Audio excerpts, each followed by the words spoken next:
منصیرہ king عبداللہ اسپتال غلط تشخیص علاج کی وجہ سے مریض کی ناگہانی وفات پر ورثاء کا اسپتال کے سامنے روڈ بلاک کر کے شدید احتجاج۔ دوران احتجاج ٹریفک مکمل طور پر جام، متعلقہ ڈاکٹر و میڈیکل سٹاف کے خلاف مقدمہ اندراج کا مطالبہ۔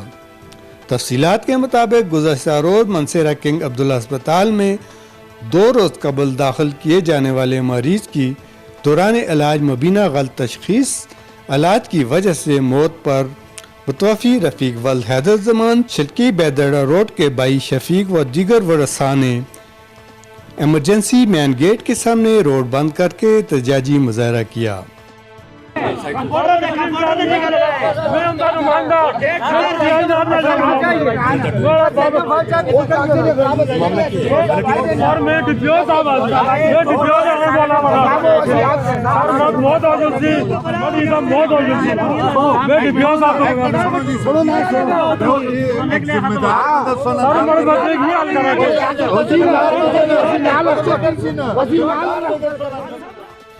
انہوں نے کہا کہ دوران علاج غلط تشخیص علاج سمیت صحت و انصاف کارڈ کے نام پر ڈاکٹر کی مبینہ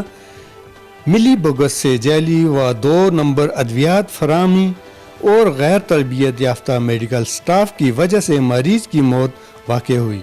انہوں نے مذکورہ ڈاکٹر و میڈیکل سٹاف کے خلاف مقدمہ اندراج اور محکمانہ و قانونی کارروائی کا مطالبہ کیا اور مطالبات کی شنوائی کی یقین دہانی پر ورثاء نے روڈ کھول کر میت آبائی گاؤں شلکی بیدڑا روڈ لے گئے۔ عوامی و سماجی حلقوں کی جانب سے کنگ عبداللہ اسپتال میں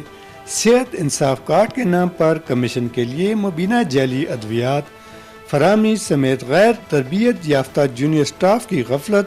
آئے روز مریضوں کی موت کا سبب بن رہی ہے۔ انہوں نے منتخب عوامی نمائندوں سمیت متعلقہ ذمہ داران سے فوری انکوائری اور مرتکب نامزد افراد کے خلاف سخت محکمانہ و قانونی کارروائی کا مطالبہ کیا ہے۔